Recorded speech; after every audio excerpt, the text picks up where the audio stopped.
북한에서는 김일성, 김정은이가 죽고 난 다음에 많은 동상뿐만 아니라 구호, 그 옆에 이제 구호들을 많이 적어놨다고 합니다. 이런 내용입니다. 위대한 수령 김일성, 김정일 동지는 영원히 우리 인민의 마음속에 영생합니다. 이런 구호를 써놨답니다.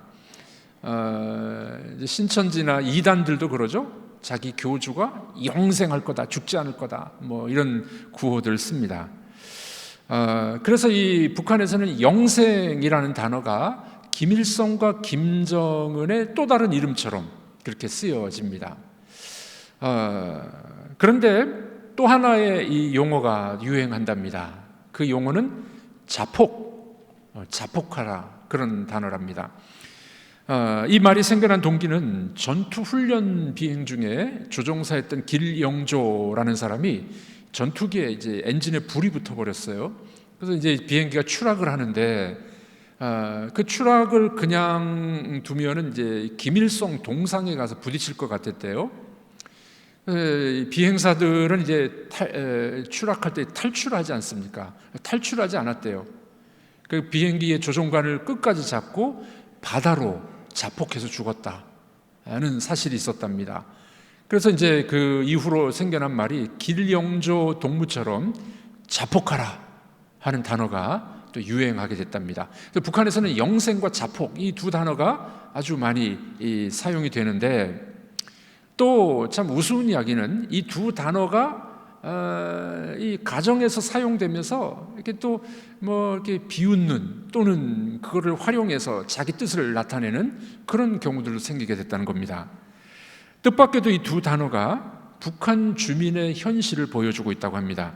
탈북자, 2012년에 탈북한 신영미 씨가 뉴포커스라는 이 잡지에 기고한 글에 보면 이런 이야기가 있습니다. 지금 젊은 세대들이 부모 세대하고 살기 싫다는 거예요.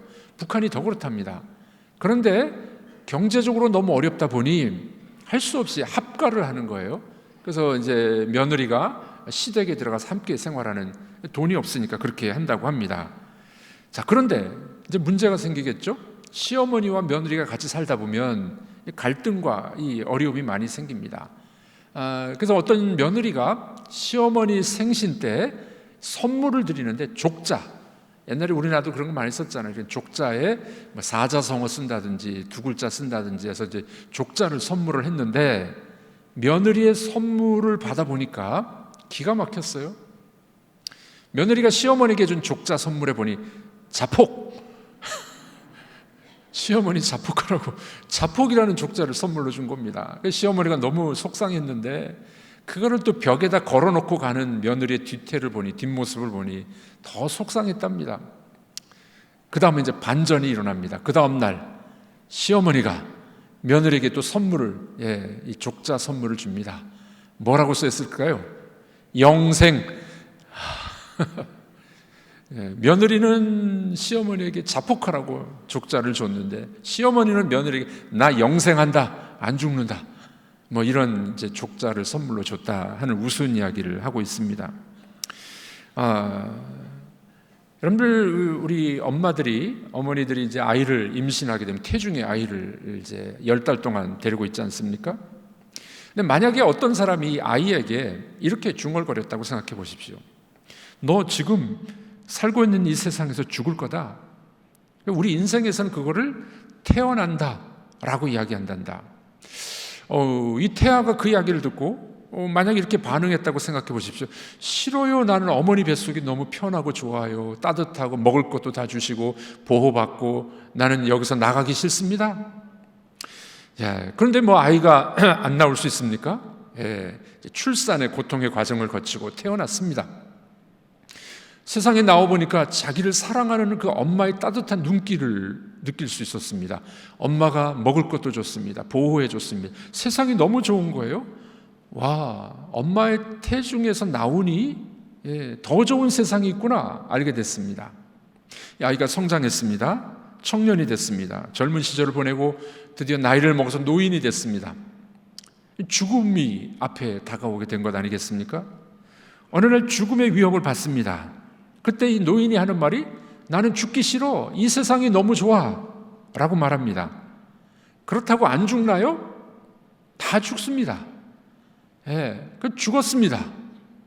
눈을 떠보니까 엄마보다도 더 사랑스러운 그 주님이, 예수님이 따뜻한 눈길로 쳐다봅니다. 안아줍니다. 이 세상보다 더 좋은 천국이 있는 거예요. 이 사람은 어떻게 해요? 죽으면 더 좋은 곳이 있구나. 육신의 장막이 무너지면 손으로 짓지 않은 영원한 집이 있구나 하는 걸 알게 됐다는 겁니다. 여러분, 영생이 뭘까요? 우리가 영생을 믿습니다. 영원히 사는 것을 믿습니다. 라고 고백을 했는데, 이 영생은 죽지 않고 오래 사는 것만을 이야기하지 않습니다. 이것만 말하면 반쪽짜리 대답입니다. 여러분들, 지옥에서도 영원히 죽지 않아요? 그렇죠? 천국에서도 영원히 죽지 않습니다. 그러니까 영생은 영원히 죽지 않는 것, 영원히 사는 것만 말하면 반쪽짜리 대답입니다. 이 영생은 우리 기독교뿐만이 아니라 다른 모든 민족과 인종과 종교 안에 다 있어요. 왜냐하면 죽고 싶지 않기 때문에 영생하고 싶은 그런 욕망들이 다 있다는 겁니다. 불교에서도 영생 개념이 있죠. 불교에서도 있습니다. 이 죽음의 공포와 죄악의 세상을 벗어나고 싶은 마음으로 불교에서도 영생 이야기를 합니다. 여러분, 절에 가면은 불상이 있죠. 불상을 머리를 자세히 보시면 곱슬머리처럼 돼 있어요. 근데 그 곱슬머리가 아니라 달팽이랍니다. 달팽이를 형상화해서 머리에 이렇게 조각을 한 거죠. 왜 달팽이를 그려놨을까요? 이 달팽이는 걱정, 근심, 이 세상의 고난을 상징한다고 합니다. 그러니 이 세상의 고난과 걱정, 근심이 많은 이 세상, 번뇌를 상징하는 것이죠. 그래서 이 불교는 뭐라고 이야기합니까? 이 번뇌를 벗어나는 것을 해탈, 니르바나, 그렇게 이야기를 합니다. 108번뇌를 벗어나서 마음의 안정을 이룬 상태, 그것을 해탈했다. 그렇게 이야기를 합니다. 불교에서도 영생 개념이 있다는 거예요. 또 고대 철학 스토아 학파에서도 이 영생을 이야기합니다. 이 고대 철학 스토아 학파가 이야기하는 것은 육신의 영생, 육신의 부활, 육신의 영생을 믿질 않아요. 그들은 영혼의 영생만 믿게 됩니다. 인격적인 불멸이 아니라 영적인 불멸을 이야기하는 것이 스토아 학파입니다. 자, 이런 여러 가지 영생의 개념들이 이 땅에 있는데, 그러면 성경에서 말하는 영생은 어떤 것일까요? 하나님께서 말씀하는 영생은 어떤 것일까요? 그 영생을 오늘 우리가 함께 배우고 또 실천하는 시간이 됐으면 좋겠습니다. 첫 번째로 영생이란 뭘까? 하나님과 주 예수 그리스도를 아는 것이 영생입니다. 영생이 뭐라고요? 하나님과 그의 보내신 자 예수 그리스도를 아는 것, 이게 영생이에요. 요한복음 17장 3절에 예수님이 그렇게 말씀하셨습니다. 우리 읽어보겠습니다. 영생은 곧 유일하신 참 하나님과 그가 보내신 자 예수 그리스도를 아는 것이니라. 네, 참 묘한 말씀이죠. 영생은 영원히 사는 것도 의미하지만 그것만이 아니에요. 영생이란 하나님과 예수 그리스도를 아는 것이 영생입니다. 그런데 안다는 것은 머리로 아는 것만 이야기하지 않습니다. 성경에서 안다라고 이야기하는 것은 경험적으로, 체험적으로 아는 것을 안다라고 이야기합니다. 특별히 이 부부가 결혼해서 결혼 생활을 하면서 서로가 알아가잖아요. 다 알아가잖아요. 여러분, 부인을 아십니까? 남편은 어느 정도 아십니까? 이 부부 생활을 하면서 서로가 경험적으로, 체험적으로 아는 것과 같이 하나님과 예수 그리스도를 경험적으로 아는 거예요. 인격적인 만남, 그분이 어떤 분인 줄 알고 그분을 경험하고 그분을 체험해서 결코 그분을 떠나지 않는 것, 이게 영생이에요. 영생. 여러분, 코로나 시국을 지나면서 3년 정도 지났잖아요. 한국 교회뿐만 아니라 미국도 그래요. 교인들 중에 약 20에서 30%이 교회를 떠났어요. 믿음을 버렸습니다. 영생이 뭔지 모르는 거죠. 영생과 신앙생활은 교회 출석하는 것 정도로 알고 있으니 그 뭐 어려움을 당하면 다 떠나버리는 거죠. 오늘 이 자리에 예배드리는 여러분들은 영생이 무엇인 줄 아는 분들이십니다. 코로나가 와도, 우리에게 삶의 위협이 와도 하나님과 예수 그리스도를 믿는 믿음, 그분을 아는 경험적으로 체험한 그 믿음이 있기 때문에 떠나지 않은 줄로 믿습니다. 영생이란 그거예요. 그분을 아는 거예요. 아는데 어떻게 해요? 경험적으로, 체험적으로 아는 겁니다. 인격적으로 만남입니다. 그러므로 예수님의 말씀을 이렇게 정리할 수 있어요. 영생이란 곧 유일하신 참 하나님과 그가 보내신 자 예수 그리스도와의 깊은 사귐입니다. 신앙생활은 예배만 드리고 갔다고 이게 아닙니다. 이건 종교생활일 수 있어요. 신앙생활은 종교생활이 아닙니다. 우리의 신앙생활, 영생을 믿는다는 것은 그분과의 깊은 교제, 그분이 나를 알고 내가 그분을 알고, 이것이 신앙생활이요 영생이라는 것입니다. 자, 그러면은 이 영생을 알게 되면은 하나님과 사귐을 갖게 되는데, 하나님과의 사귐과 관계를 맺으려면 생명이 뭔 줄 알아요. 생명이 뭔 줄 알아야 돼요. 여러분, 성경은 뭐라고 이야기하냐면 하나님을 떠난 인간들은 생명이 없다라고 이야기합니다. 죽은 영혼이에요. 죽은 영혼. 그래서 하나님을 만나고 하나님을 경험하고 믿는 사람에게만 생명이 들어오는 겁니다. 그러니 여러분들의 사랑하는 자녀들, 배우자들, 친척들, 친구, 주님을 모르고 떠나 있는 사람들은 생명이 없는 사람들이에요. 그래서 교회는 늘 전도하라고 그러잖아요. 여러분들의 그 사랑하는 자녀, 요즘에는 성도들 중에서 그 자녀들이 교회를 떠난 친구들이 참 많습니다. 참 안타까운 일이죠. 그들이 하나님을 모르고 주님을 믿지 않는다면 생명이 없는 거예요. 생명이 없는 거예요. 그러니 우리가 생명을 전해야 되지 않겠습니까?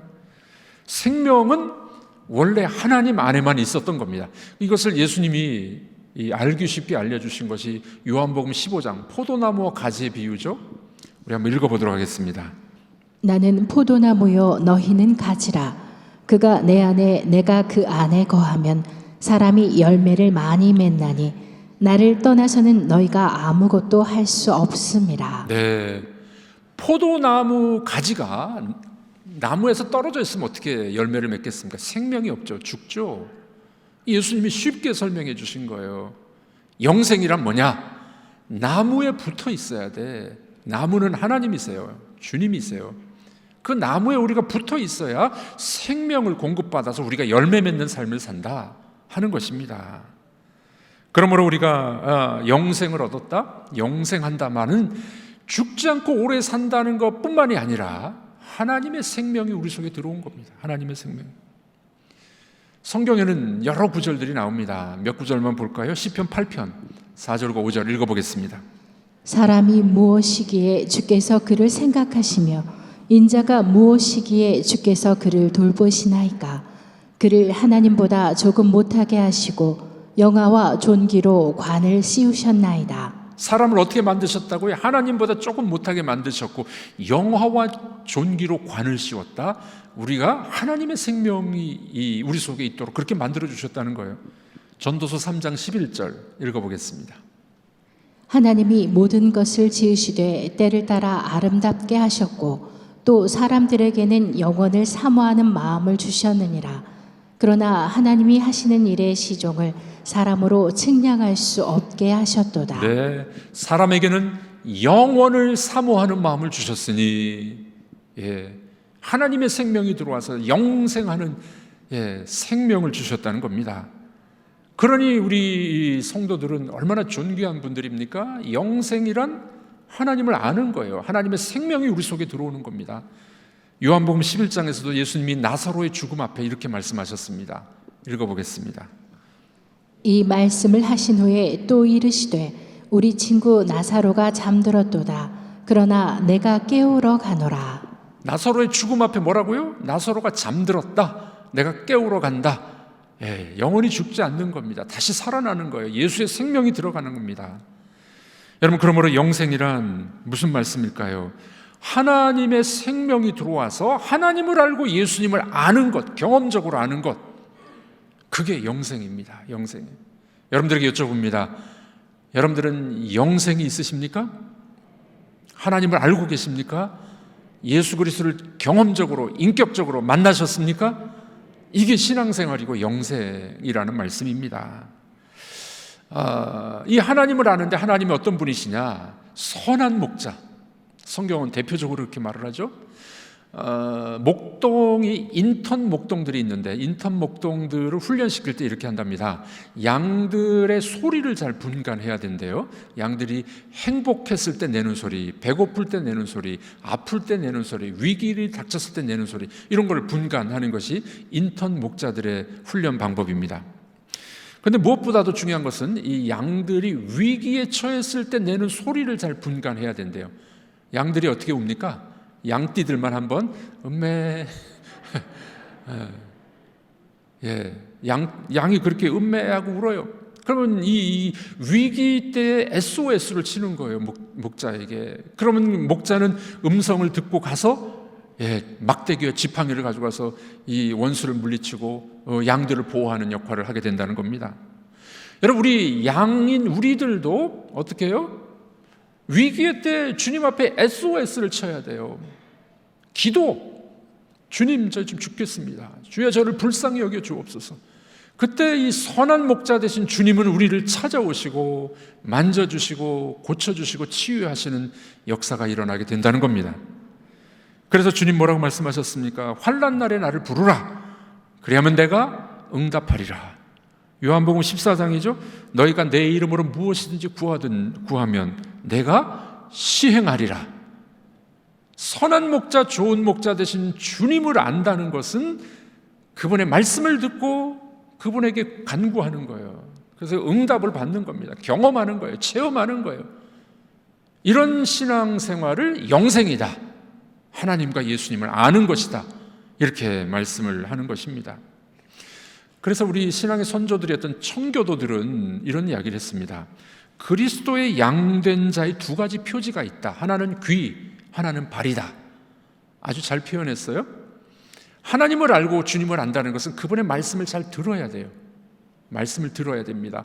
들은 말씀을 실천하는 것입니다. 여러분들 귀가 있으십니까? 하나님 말씀을 들으시기를 바랍니다. 발이 있습니까? 손이 있습니까? 말씀을 실천하시기를 축복합니다. 그것이 하나님을 아는 것이요, 주님을 아는 것입니다. 자, 그런데 문제가 있습니다. 말씀이 들려도 순종하지 않고 실천하지 않는 양들이 있어요. 이런 양들을 뭐라고 합니까? 미친 양. 주님의 말씀을 듣기는 듣는데 순종을 안 해, 따라가질 않아요.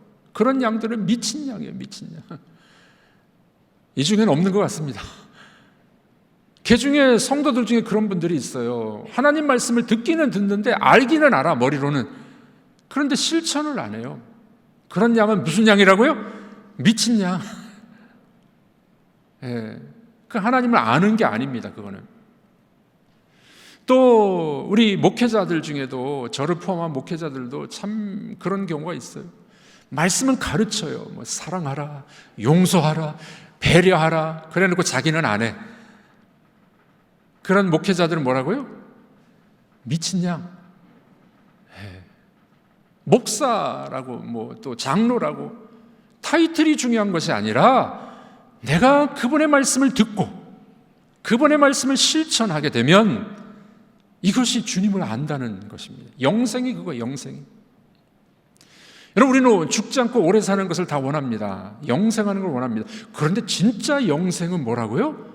말씀을 듣고 말씀을 실천하고 기도하고 기도의 응답을 받고 하나님을 경험하는 거예요. 이것이 영생. 영생하는 여러분들이 되기를 주님의 이름으로 축복합니다. 영어 공부를 할 때 많이 들으라 그러죠. 내가 10개를 들으면은 한두 개, 3개 정도 말을 합니다.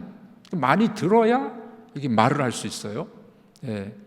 우리 아이들도 언어를 배울 때 어떻게 합니까? 엄마, 아빠 말을 수천 번 들어요. 똑같은 말을 수천 번 듣다 보면 애가 말을 합니다. 들어야 말할 수 있어요. 하나님 말씀을 듣고 실천할 때 그때 하나님을 경험하게 되는 것입니다. 어떤 부부가 밤에 이제 잠자리 들었어요. 남편이 아내를 부릅니다. 여보, 자? 대답이 없어요. 좀 더 큰 소리로 여보, 잠자? 대답이 없어요. 조금 열이 났어요. 여보, 자? 하고 흔들었습니다. 그제서 이제 부인이 좀 짜증을 내면서 내가 3번이나 대답했는데 못 들었냐고. 남편은 어떻게 해요? 부인이 못 들었다고 생각하고 아내는 남편이 자기 이야기를 듣고 있는 줄 알았어요. 이렇게 부부간에 안 들리는 걸 어떻게 합니까? 보청기 사주면 되겠죠, 보청기. 그런데 주님의 말씀을 듣고도 실천을 안 하는 사람, 주님을 아는 게 아닙니다. 영생의 삶이 아니에요. 우리들은 말씀을 듣고 실천하는 하나님의 사람, 이것이 하나님을 아는 것, 영생의 삶이라고 주님이 말씀하신 것입니다. 자, 두 번째로 좀 더 깊이 나가야 됩니다. 영생은 하나님과 예수 그리스도를 아는 거예요. 아는 거. 그런데 이 영생의 삶이란 그리스도를 닮아가는 겁니다. 하나님과 예수 그리스도를 닮아가는 것, 이게 진짜 영생이에요. 영생은 그분을 닮아가는 겁니다. 신적인 성품에 동참하는 것. 신학자들은 그렇게 말을 해요. 신적인 성품에 동참하는 것, 이게 영생이에요. 이 타락하고 죄 많은 이 인간들이 하나님의 성품에 동참하는 거예요. 놀라운 이야기죠. 놀라운 이야기. 여러분들 주일에 한 번 나와서 예배드리고 내가 신앙생활 끝, 이거는 종교생활이고 신앙생활이 아니에요. 기독교의 신앙이란 어떻게 해요? 그분을 경험적으로 알아서 말씀을 내가 실천하면서 그분을 닮아가는 거예요. 예수 그리스도를 닮아가는 것, 이것이 진짜 영생이라는 겁니다. 하나님의 성품은 어떤 성품입니까? 하나님은 사랑이세요. 사랑. 우리는 사랑의 사람이 되셔야 됩니다. 자, 우리 서로 한번 격려하겠습니다. 아이고, 사랑이 철철 넘치시네요. 정말 그렇습니까? 하나님이 사랑이시니 사랑의 사람이 돼야 됩니다. 아멘이십니까? 우리 주님 하나님을 닮아가는 모습이에요. 예수님의 성품은 곳곳에 나와 있죠. 어떻게 해요? 팔복의 말씀 보면은 심령이 가난한 자, 애통하는 자, 긍휼히 여기는 자, 온유한 자, 마음이 청결한 자, 예수님의 성품이에요. 이 팔복의 말씀이 내 것이 되어서 내가 예수님을 닮아가는 것, 오래 참아주십니까? 예수님의 성품은 온유하고 오래 참아주고 화평하고 그거를 닮아가는 것, 이게 영생이에요. 이게 영생. 또 성령의 열매를 성경에 말하죠. 9가지 성령의 열매 뭡니까? 사랑, 희락, 화평, 충성, 온유, 절제, 자비, 양성, 충성. 이 성령의 열매를 닮아가는 것, 이게 영생이에요. 한마디로 말하면 영생이 뭐라고요? 영생은 예수 닮는 겁니다. 예수님 닮는 거예요. 그 작은 예수가 되는 것. 여기 이 자리에 수백 명의 작은 예수들이 앉아 계십니다. 여러분들이 예수님을 닮아가는 것이 영생이에요. 예수 믿고 천당 가고 내가 영원히 죽지 않는 거, 이것만 바라보는 신앙은 반의 반도 안 됩니다. 우리가 하나님과 예수 그리스도를 알고 경험하고 그리고 예수를 닮아가는 것, 그것이 영생이라는 것을 잊지 마시길 바랍니다. 폴이라는 어떤 청년이 있었어요. 미국 청년인데 뉴욕에서 아주 중요한 미팅을 마치고 비행기를 타려고 공항으로 막 달려갑니다. 시간이 늦었어요. 금요일 밤이라 택시 잡기가 참 어려웠습니다. 가까스로 택시를 잡아서 택시를 타려고 막 달려가는데 동료들과 함께 달려갑니다. 그러다 그만 이 노점상에서 과일과 채소를 파는 할머니의 이 과일 상자 박스를 발로 찬 거예요. 너무 급해가지고. 친구들이 급하니까 빨리 그냥 오라고, 택시 이거 놓치면 비행기 놓친다고 친구들은 택시에 탔습니다. 근데 폴이라는 청년은 마음에 이게 너무 찝찝해가지고 택시를 안 타요. 너희들 먼저 가라고, 그냥 늦게 가겠다고. 그리고 돌아왔습니다. 돌아와서 할머니의 그 채소와 과일이 다 떨어져 있는데 다 주워 담아줍니다. 과일 박스를 정리해 줍니다. 예. 그리고 어떻게 해요? 주머니에서 지갑에서 돈을 꺼내가지고 이 돈을 줍니다. 가만히 보니까 이 할머니가 시각장애인이었어요. 앞이 안 보이는 할머니였습니다. 할머니, 이 돈이면은 충분히 손해가 배상이 될 겁니다. 그리고 일어나는데 할머니가 이런 이야기해요. 눈물을 흘리면서 이렇게 물어봅니다. 혹시 예수님 아니십니까? Are you Jesus? 미국 할머니까 영어로 물어봤겠죠.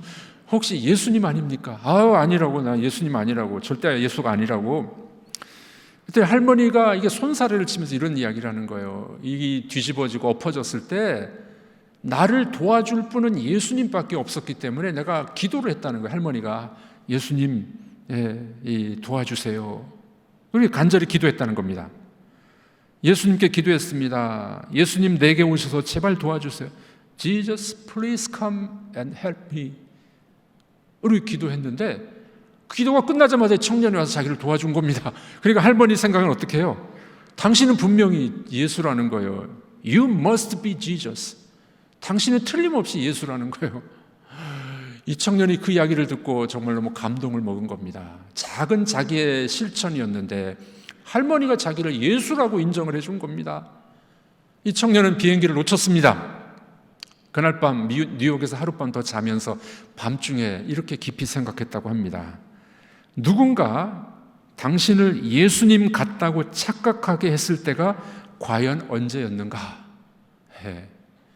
여러분들에게 여쭤봅니다. 누군가가 여러분들을 예수 같다, 예수님 닮았다라고 착각했을 때가 언제였습니까? 영생이란 나 예수 믿고 천당 가, 나 영원히 죽지 않아, 이 정도가 아니라니까요. 하나님과 예수 그리스도를 경험적으로 여러분들 체험하셔야 됩니다. 이것이 신앙이에요. 주일에 한 번 와서 예배드리고 난 끝. 이거는 종교생활, 종교와 우리의 신앙은 다릅니다. 주님을 여러분들 경험하셨습니까? 주의 말씀을 들으시고 실천하셔야 됩니다. 그리고 어떻게 해요? 예수님 닮아가는 거예요. 그때 이것을 영생 그렇게 이야기합니다. 여러분 영생을 얻으셨습니까? 그렇다면은 주의 말씀을 들으시고 실천하시고 작은 예수의 삶을 살아가기를 주님의 이름으로 축복합니다. 우리 서로 한번 인사하시겠습니다. 예수님 닮으셨습니다. 작은 예수가 됩시다.